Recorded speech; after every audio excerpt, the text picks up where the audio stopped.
إن الحمد لله نحمده ونستعينه ونستغفره ونعوذ بالله من شرور أنفسنا ومن سيئات أعمالنا من يهده الله فلا مضل له ومن يضلل فلا هادي له وأشهد أن لا إله إلا الله وأشهد أن محمدًا عبده ورسوله يا أيها الذين آمنوا اتقوا الله حق تقاته ولا تموتن إلا وأنتم مسلمون يا أيها الناس اتقوا ربكم الذي خلقكم من نفس واحدة وخلق منها زوجها وبث منهما رجالا كثيرا ونساء واتقوا الله الذي تساءلون به والأرحام إن الله كان عليكم رقيبا يا أيها الذين آمنوا اتقوا الله وقولوا قولا سديدا يصلح لكم أعمالكم ويغفر لكم ذنوبكم ومن يطع الله ورسوله فقد فاز فوزا عظيما أما بعد فإن أصدق الحديث كتاب الله وخير الهدي هدي محمد صلى الله عليه وسلم وشر الأمور محدثاتها وكل محدثة بدعة وكل بدعة ضلالة وكل ضلالة في النار۔ تمام قسم کی تعریف، بڑائی و کبریائی اللہ رب العالمین کے لیے ہے، جو کہ خالق ہے، مالک ہے، مدبر ہے۔ مزید جب وہ خالق ہے، مالک ہے، مدبر ہے، ساتھ میں وہ معبود بھی ہے، وہ الہ بھی ہے، وہ عبادت کے لائق ہے، اس کے علاوہ کوئی اس کی عبادت میں شریک نہیں۔ اسی کے لیے پیارے پیارے نام، پیارے پیارے صفات ہیں۔ ہم اس رب کی وحدانیت کا اقرار کرتے ہیں اور ہم اس بات کی بھی گواہی دیتے ہیں کہ اللہ تبارک و تعالیٰ نے ہر امت کے اندر، ہر قوم کے اندر ایک ڈرانے والے رسول کو بھیجا، جن کا مقصد لوگوں کو ایک اللہ کی بندگی کی طرف بلانا اور اس کے بالمقابل جو چیز جو اس بندگی کے خلاف ہے، جو ایک انسان کی تخلیق کے مقصد سے انسان کو دور کر دیتا ہے، شرک، اس سے روکنے کے لیے اللہ تبارک و تعالیٰ نے ہر امت کے اندر رسول کو بھیجا۔ وَلَقَدْ بَعَثْنَا فِي كُلِّ أُمَّةٍ رَسُولًا أَنِ اعْبُدُوا اللَّهَ وَاجْتَنِبُوا الطَّاغُوتَ، کہ ہم نے ہر قوم کے اندر، ہر امت کے اندر ایک ڈرانے والے کو بھیجا تاکہ لوگ ایک اللہ کی عبادت کریں اور شرک سے باز رہیں۔ انہی کڑی میں سب سے آخری کڑی محمد صلی اللہ علیہ وسلم کی، آپ کے بعد کوئی نبی آنے والا نہیں۔ ہم اس بات کی گواہی دیتے ہیں کہ آپ اللہ کے سچے رسول ہیں، آپ کے بعد کوئی نبی آنے والا نہیں۔ آپ پر، آپ کے آل و اصحاب پر اور قیامت تک آنے والے تمام مؤمنوں پر اللہ کی بے شمار رحمتیں اور برکتیں نازل ہو۔ محترم سامعین، ابھی چند دن پہلے ہم نے ایک دوسرے کو رمضان کی مبارکبادی پیش کی۔ انہیں کہا کہ تمہیں یہ مبارک مہینہ جو تمہیں نصیب ہوا ہے، اسے وہ مبارک مہینہ تمہیں بھی مبارک ہو، تمہارے لیے یہ مہینہ خیر و برکت کا سبب بنے۔ ہم نے مختلف ساتھیوں کو اس کی مبارکبادی دی، کبھی اپنے زبان کے ذریعے، کبھی ہم نے فون کر کے کسی کو مبارکبادی دی، کبھی ہم نے سوشل میڈیا کا استعمال کر کے فیس بک کے ذریعے، واٹس ایپ کے ذریعے ہم نے اپنی خوشی اور مسرت کا اظہار کیا کہ رمضان کا بابرکت مہینہ آنے والا ہے۔ چند دن گزرے، اب یہ مہینہ بھی ہم سے رخصت ہونے والا ہے۔ رخصت ہونے سے پہلے ہمیں سوچنا ہے کہ کیا جس جذبے کے ساتھ ہم نے اس کا استقبال کیا تھا، ہم نے اس مہینے کے اندر جس طرح رب سبحانہ و تعالیٰ کی عبادت کی تھی، جس طرح ہم نے قیام اللیل کا اہتمام کیا تھا، دن میں روزے رکھے تھے، رات میں قیام کیا تھا، اور نہ جانے نہیں کیونکہ کون کون سی اقسام، صدقہ و خیرات، لوگوں کے ساتھ اچھی گفتگو، بھلائی کے سارے کام ہم نے کرنے کی کوشش کی۔ لیکن کیا یہ سلسلہ اب پھر رمضان کے بعد بھی جاری رہے گا، یا پھر جس طرح رمضان ہم سے رخصت ہو گیا، یا رمضان جس طرح ہم سے رخصت ہو جائے گا، ہمارا ایمان بھی، ہمارا عمل بھی ہم سے رخصت ہو جائے گا؟ یا پھر ہم جس طرح رمضان میں اللہ سبحانہ و تعالیٰ کی عبادت کرتے تھے، رمضان کے بعد بھی ہم اللہ سبحانہ و تعالیٰ کی عبادت کرتے رہیں گے، یا جس طرح رمضان رخصت، ایمان رخصت، مسجدوں سے میں جو بھیڑ تھی، جو نمازیوں کی تعداد تھی وہ بھی دور ہو جائیں، تو آپ اپنے ایمان کا جائزہ لیں۔ آپ ایسے عبادت کر رہے تھے گویا جیسے کہ ایک موسم آیا، اس میں ہم نے عبادتیں کی، یہ موسم ختم، ہم بھی کیا ہے عبادتوں سے دور، مسجدوں سے دور، تو آپ اپنے ایمان میں صحیح نہیں ہیں، ایمان میں آپ صحیح نہیں ہیں۔ آپ کو اپنے ایمان کا جائزہ لینا چاہیے، اس لیے کہ اللہ تبارک و تعالیٰ نے ہمیں یوں ہی بیکار اور بے سبب بے مقصد نہیں پیدا کیا۔ ہماری پوری زندگی کا مقصد اللہ سبحانہ و تعالیٰ کی بندگی ہے، اس کی عبادت ہے۔ انسان آج اپنی زندگی اپنے مرضی کے مطابق جی رہا ہے، نہیں، آپ کو زندگی اپنے مرضی کے مطابق نہیں گزارنی ہے، آپ کو اپنی زندگی رب سبحانہ و تعالیٰ کے بتائے ہوئے احکام کے مطابق گزارنی ہے۔ جس طرح پیارے رسول صلی اللہ علیہ وسلم نے ہمیں بتایا ہے اس طرح اپنی زندگی گزارنی ہے۔ بہت سارے لوگ سمجھتے ہیں، جس کی جانب اللہ نے اشارہ کیا ہے قرآن مجید میں، أَفَحَسِبْتُمْ أَنَّمَا خَلَقْنَاكُمْ عَبَثًا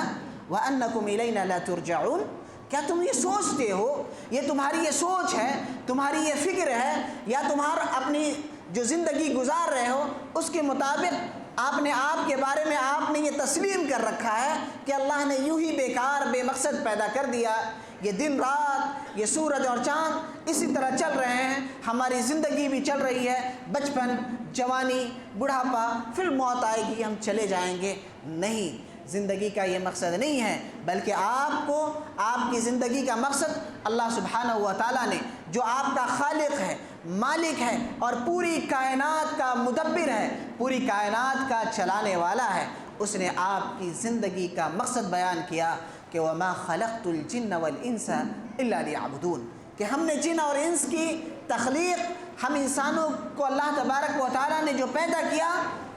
اللہ سبحانہ و تعالیٰ کی توحید کے لیے، اللہ تبارک و تعالیٰ کی بندگی کے لیے۔ اگر ہم اس مقصد سے غافل ہو جائیں تو آپ اپنی زندگی کے مقصد سے غافل ہیں۔ تو ایسا نہ ہو کہ رمضان ہم سے جدا ہو اور ہمارا ایمان بھی ہم سے جدا ہو جائے۔ آپ نے بارہا اس رمضان میں خطبوں میں سنا ہوگا، دروس میں سنا ہوگا کہ رمضان جب آتا ہے جنت کے دروازے کھول دیے جاتے ہیں، جہنم کے سارے دروازے بند کر دیے جاتے ہیں، سرکش شیاطین قید کر لیے جاتے ہیں۔ تو رمضان جس طرح ختم ہوتا ہے شیاطین آزاد ہو جاتے ہیں، اب وہ آپ کو بھٹکانے کی، راہ راست سے دور کرنے کی وہ کوشش کرتا ہے، شیاطین آپ کو مسجد سے دور کرنے کی کوشش کرتا ہے۔ تو آپ انسان ہیں،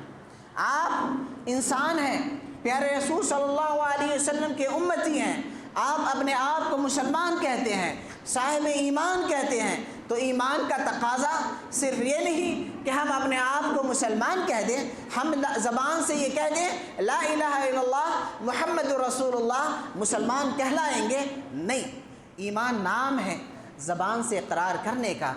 ایمان نام ہے دل سے سچا جاننے کا، دل سے اس کی تصدیق کرنے کا،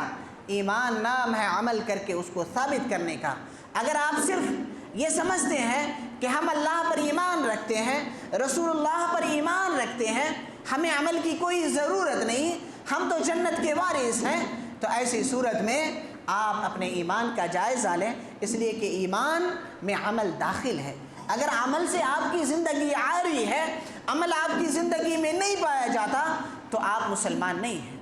آپ مسلمان نہیں ہیں، اس لیے کہ ایمان کا لازمی جز، لازمی تقاضا یہ ہے کہ ایک اللہ سبحانہ و تعالیٰ کی عبادت کی جائے۔ اللہ کے رسول صلی اللہ علیہ وسلم کو جب نبوت ملی، اس کے بعد جب رسالت ملنے کے بعد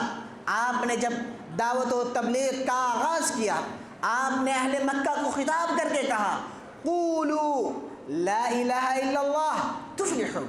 تم لا الہ الا اللہ کہہ دو کامیاب ہو جاؤ گے۔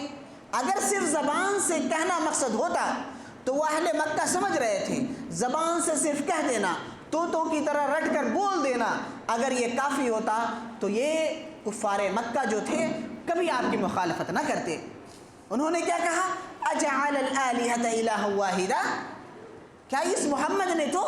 عجیب معاجرہ ہے کہ اس نے تو تمام معبودوں کو چھوڑ کر ایک معبود بنا دیا۔ تو لا الہ الا اللہ زبان سے کہنے کا مطلب صرف زبان سے کہنا نہیں ہے، بلکہ زبان کی تصدیق کے ساتھ ساتھ دل سے بھی ماننا ہے اور عمل کر کے بھی ثابت کرنا ہے۔ تو لا الہ الا اللہ جو آپ کہہ رہے ہیں تو عملاً کرنا ہے، اور یہ عمل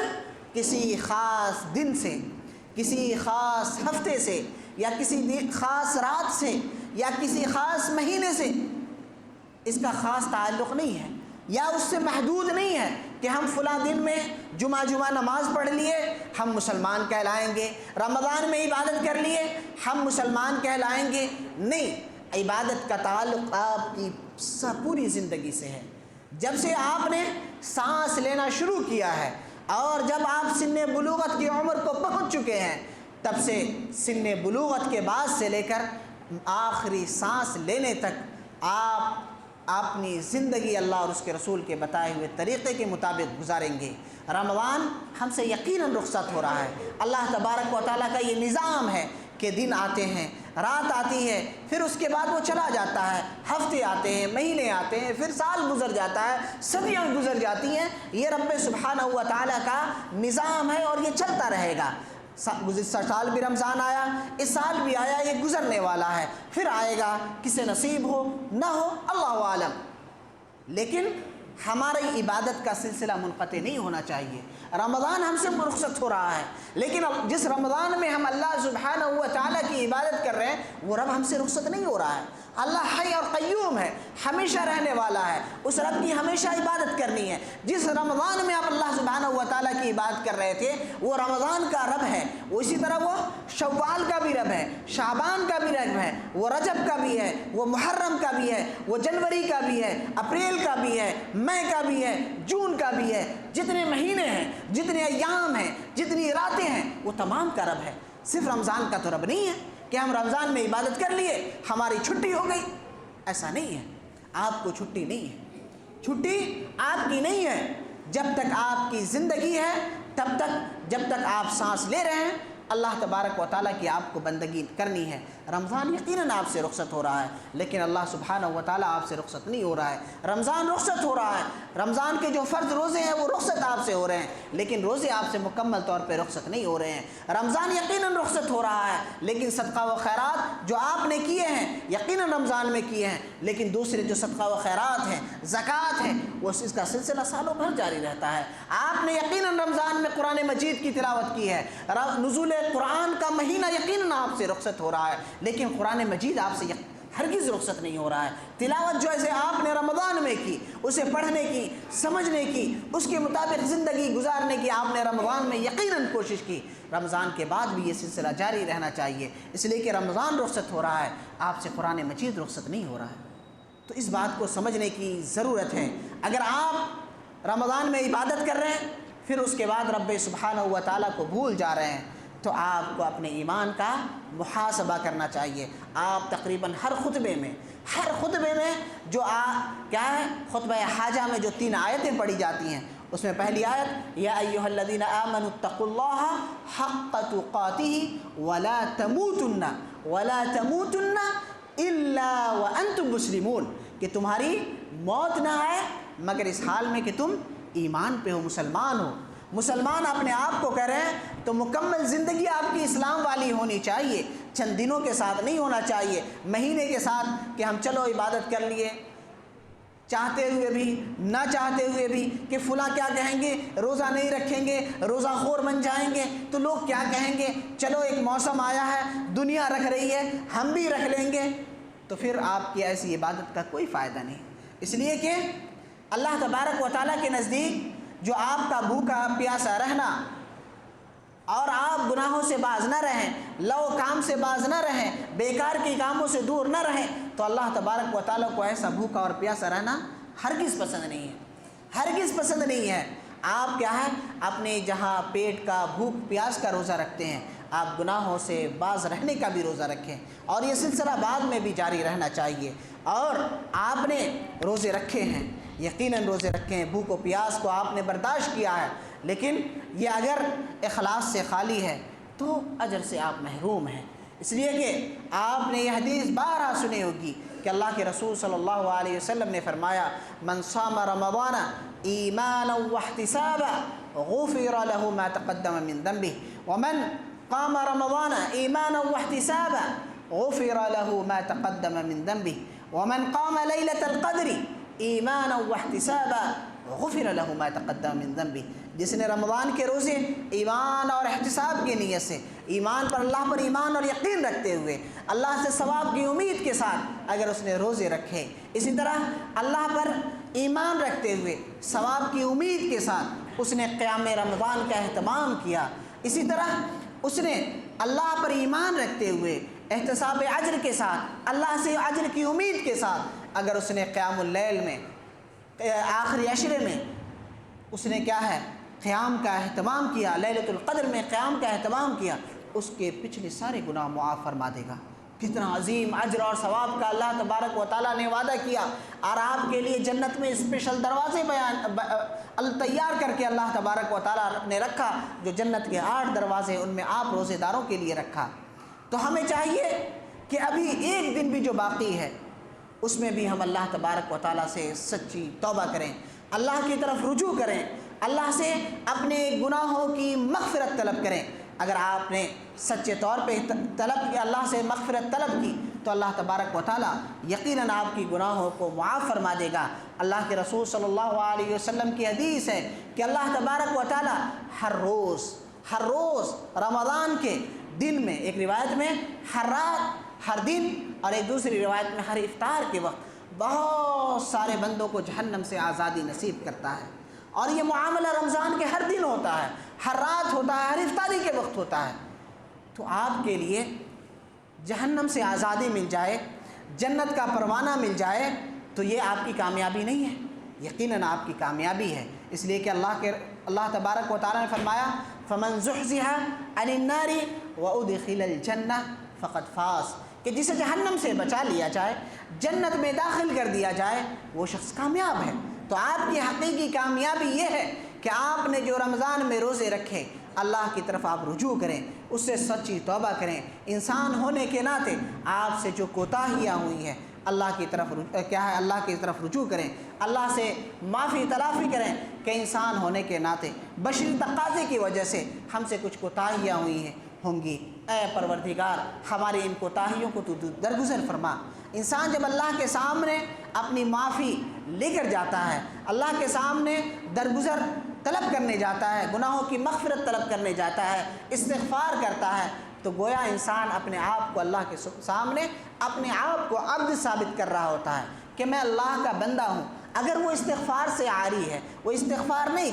کرتا، اللہ سے توبہ نہیں کرتا، اللہ کی طرف رجوع نہیں کرتا، تو گویا وہ تکبر کا شکار ہے، وہ اللہ سے اعراض کر رہا ہے، اور اللہ تبارک و تعالیٰ ہو سکتا ہے اسے اس دنیا میں مہلت دے، لیکن آخرت میں صرف ٹھکانہ اور انعام متقیوں کے لیے ہے۔ تو رمضان یقیناً ہم سے رخصت ہو رہا ہے، تو رخصت ہونے کے ساتھ ساتھ ہم اپنے ایمان کو بھی رخصت نہ کر دیں۔ جس طرح شیاطین آزاد ہو جاتے ہیں تو آپ بھی اس طرح شیاطین کی طرح آزاد نہ ہو جائیں۔ اگر آپ اپنے آپ کو مسلمان سمجھتے ہیں تو آپ کو اسلام پر عمل کرنا ہوگا، اللہ اور اس کے رسول صلی اللہ علیہ وسلم کے بتائے ہوئے طریقے کے مطابق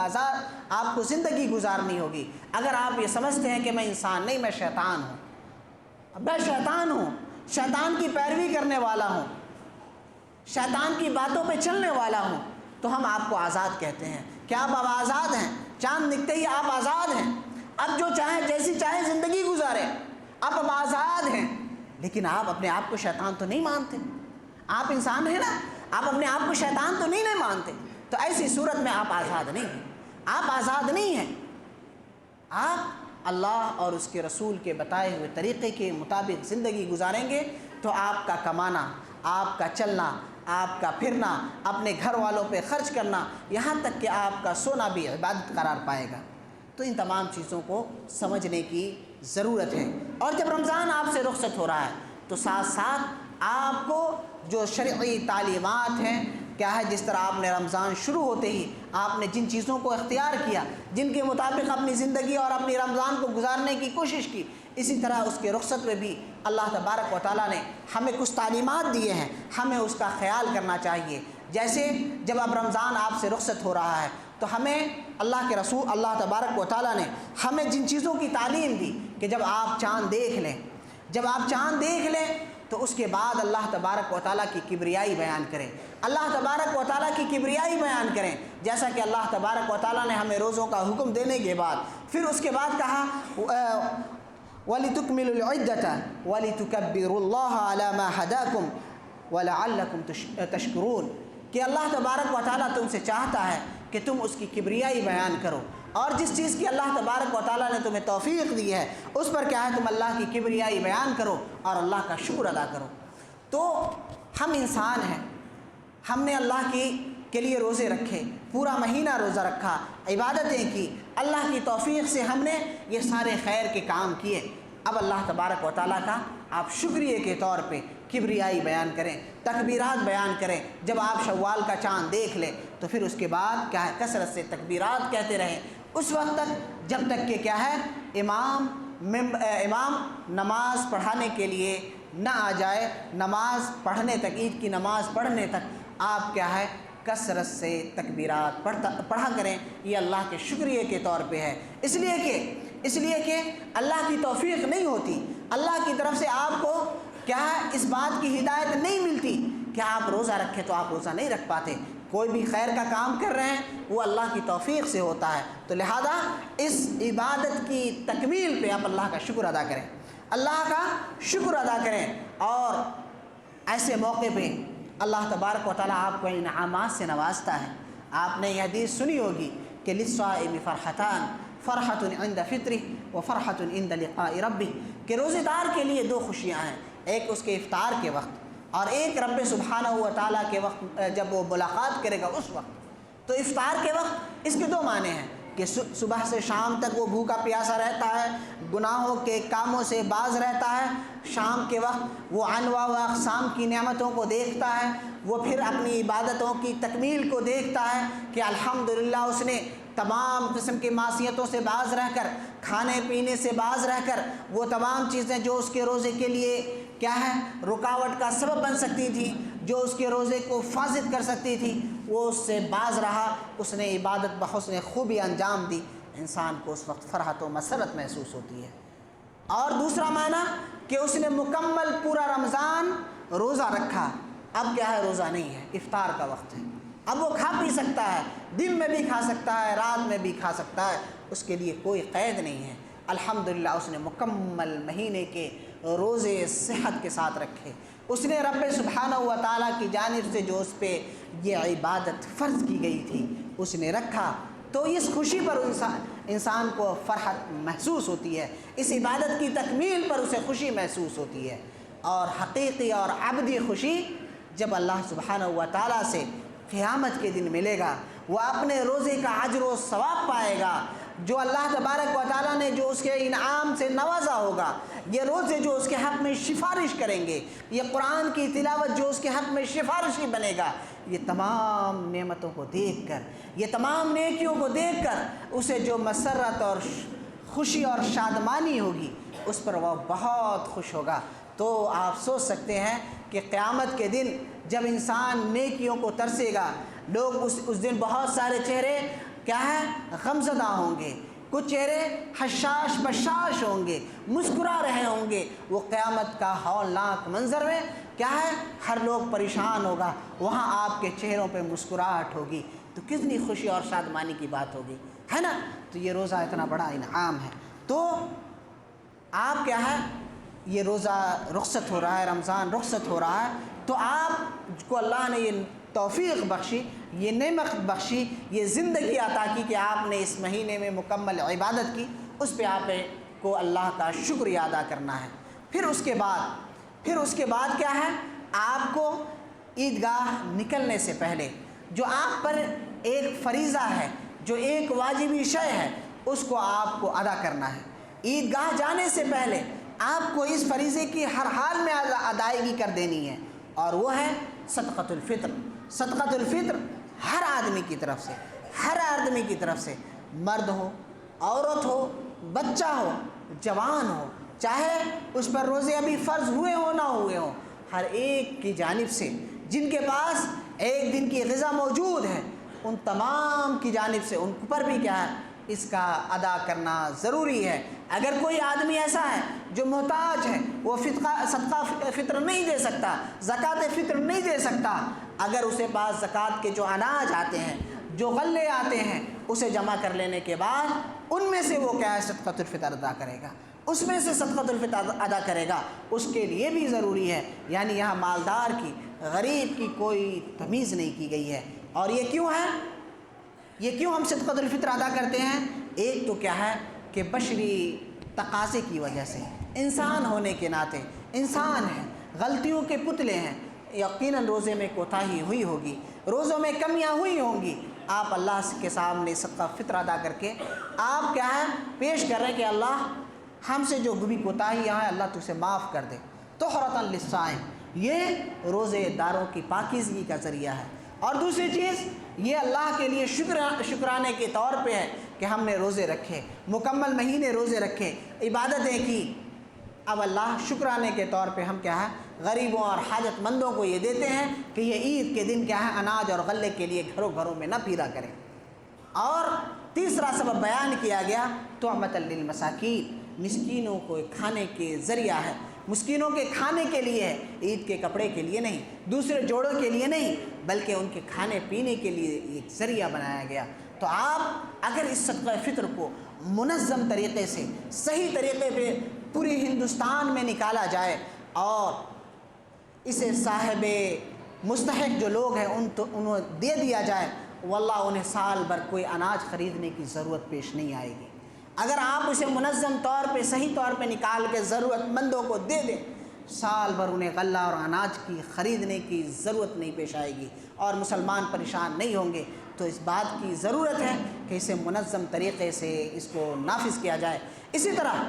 جب رمضان ختم ہو رہا ہے، آپ عید میں داخل ہو رہے ہیں، تو آپ کو جہاں تکبیرات کہیں گے، جہاں آپ صدقۃ الفطر کی ادائیگی کریں گے، اس کے ساتھ ساتھ عیدگاہ میں نکل کر آپ عید کی نماز ادا کریں گے، شکرانے کے طور پہ آپ عید کی نماز ادا کریں گے۔ اور عید کی نماز کا تقریباً ہر ایک کو اس کا طریقہ معلوم ہے کہ کس طرح عید کی نماز پڑھنی چاہیے۔ اور اس کے بعد آپ کو کیا کرنا ہے کہ آپ کو خود نہیں جانا ہے، اپنے ساتھ خواتین کو بھی لے کر جانا ہے۔ اور الحمدللہ ثم الحمدللہ ہمارے محلے میں، ہمارے گاؤں میں یہ انتظام ہے، عورتوں کے لیے بھی انتظام ہے، لیکن بد نصیبی کا معاملہ ایسا ہے کہ بہت ساری جگہ لوگ کیا ہے اس خیر سے محروم ہیں، اس خیر سے محروم ہیں۔ الحمدللہ ہمارے یہاں یہ چیز، یہ نظام موجود ہے کہ ہمارے یہاں عورتوں کے لیے بھی یہ کیا ہے کار خیر میں وہ ہمارے ساتھ شریک ہے اور ان کے لیے اس کا انتظام ہے۔ اللہ کیا ہے ایسے منتظمین کو جنہوں نے عیدگاہ کے لیے پرانے زمانے میں زمینیں وقف کی ہوں گی، اللہ یا اس کی تعمیر میں جن لوگوں نے مدد کی ہوگی، اللہ ان تمام کو بہتر سے بہتر بدلہ عطا فرمائے۔ اور اسی طرح جب آپ عید کے لیے جائیں تو اس کے لیے جو شرعی تعلیم بعض مستحب اعمال ہیں وہ آپ اختیار کریں، جیسے پاکیزہ لباس، عمدہ لباس۔ ضروری نہیں ہے کہ نیا لباس ہو، نیا لباس ضروری نہیں ہے، ہاں عمدہ لباس تن کر کے جائیں، اچھا لباس پہن کر جائیں اور خوشبو لگا کر جائیں، جو بھی کیا ہے اچھی چیزیں، زیب و زینت کی چیزیں ہیں آپ اختیار کر کے جائیں جو آپ کے لیے جائز ہیں۔ بہت سارے لوگ سمجھتے ہیں کہ زیب و زینت کیا ہے، داڑھی چھیل لو، اس کے بعد کیا ہے بہت کپڑے ٹخنے سے نیچے لٹکا کر جاؤ۔ یہ زیب و زینت نہیں ہے، یہ معصیت ہے، یہ گناہ کا کام ہے، یہ اللہ سبحانہ و تعالیٰ کی نافرمانی ہے، نبی اکرم صلی اللہ علیہ وسلم کی سنت کی مخالفت ہے۔ تو ان تمام چیزوں سے بچنا ہے، جو شرعی حدود کے اندر جو شریعت نے آپ کے لیے جائز قرار دیا ہے ان تمام زیب و زینت کو اختیار کر کے آپ عیدین کے لیے نکلیں، کثرت سے تکبیرات کہیں۔ اور اسی طرح جب عید الفطر کے لیے نکلیں تو کیا ہے طاق عدد میں کھجوریں کھا کر جائیں، اس بات کو ثابت کرنے کے لیے کہ اب افطار ہو چکا ہے، رمضان ختم ہو چکا ہے، اب کوئی روزہ نہیں ہے،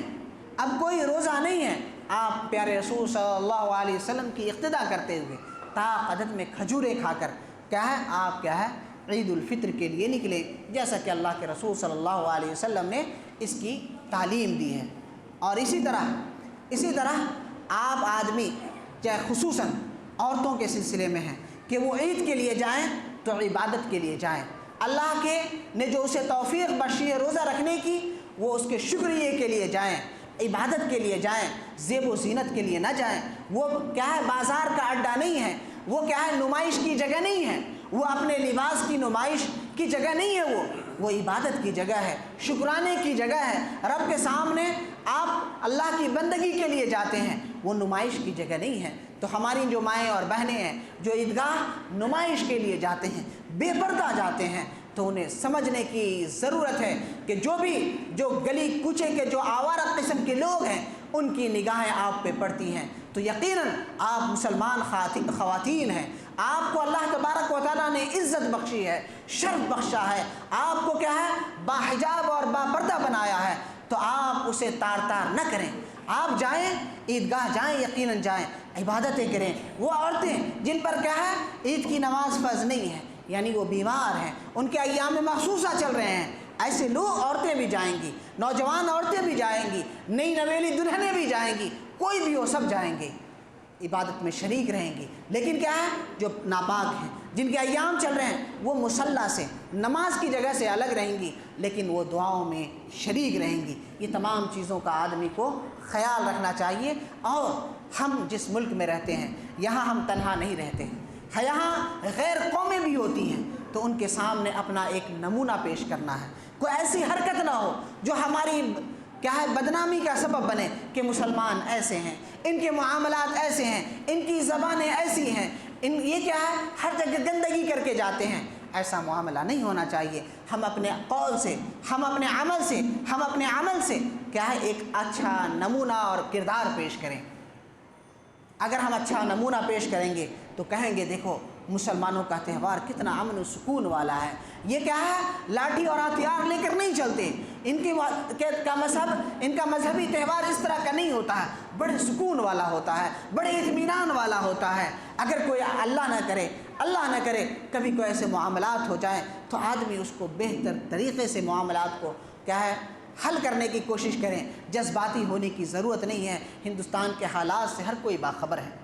تو آدمی کیا ہے مسئلے کی نزاکت کو سمجھتے ہوئے تمام چیزوں کو کیا ہے بحسن خوبی انجام دینے کی کوشش کریں، اور اللہ تبارک و تعالیٰ سے دعائیں کرتے رہیں۔ وقت زیادہ ہو رہا ہے، اللہ تبارک و تعالیٰ سے دعا ہے کہ اللہ تبارک و تعالیٰ ہم نے جو اس ماہ مبارک میں عبادتیں کی ہیں، چاہے وہ روزے کی شکل میں ہو، چاہے وہ قیام کی شکل میں ہو، یا چاہے وہ صدقات و خیرات کی شکل میں ہو، یا کوئی بھی شکل میں ہو، علمی شکل میں ہو یا کوئی بھی شکل میں ہو، اللہ ان تمام عبادتوں کو شرب قبولیت عطا فرمائے۔ اور ہم رب سبحانہ و تعالیٰ سے دعا کرتے ہیں کہ وہ رب سبحانہ و تعالیٰ ہم سے انسانی تقاضے کی وجہ سے، بشری تقاضے کی وجہ سے، ہم انسان خطا کار ہیں، گنہگار ہیں، بھول چوک ہو جاتی ہے، اگر اس تقاضے کی وجہ سے جان بوجھ کے آمدن ہو یا سہون ہو، کسی بھی طریقے سے جو بھی ہم سے کمی رہ گئی ہے اللہ اسے درگزر فرما دے۔ اور ہم اللہ سبحانہ و تعالیٰ سے دعا کرتے ہیں کہ اللہ سبحانہ و تعالیٰ ہمارا شمار ان لوگوں میں فرمائے جنہوں نے ایمان اور ثواب کی نیت سے روزے رکھے، قیام اللیل کا اہتمام کیا، قیام لیلۃ القدر کا اہتمام کیا، ان لوگوں میں ہمیں شامل فرما دے۔ اے اللہ ہم تم سے یہ دعا کرتے ہیں کہ رمضان میں جن لوگوں کو تو جہنم سے آزادی نصیب فرماتا ہے، یہاں جتنے جملہ حاضرین ہیں، چاہے وہ مرد ہو، عورتیں ہوں، بچے ہوں، اللہ ان میں ہمارا شمار کرے کہ ہمیں بھی تو جہنم سے آزادی نصیب فرما دے۔ یہ کچھ مختصر باتیں تھیں۔ اللہ سبحانہ و تعالیٰ سے دعا ہے کہ اللہ تبارک و تعالیٰ ہمیں ہر خیر کی توفیق عنایت فرمائے، ہر شر سے، ہر برائی سے ہمیں اور آپ کو محفوظ رکھے۔ اقول قولی ھذا استغفر اللہ لی ولکم ولسائر المسلمین من کل ذنب فاستغفروہ انہ هو الغفور الرحیم۔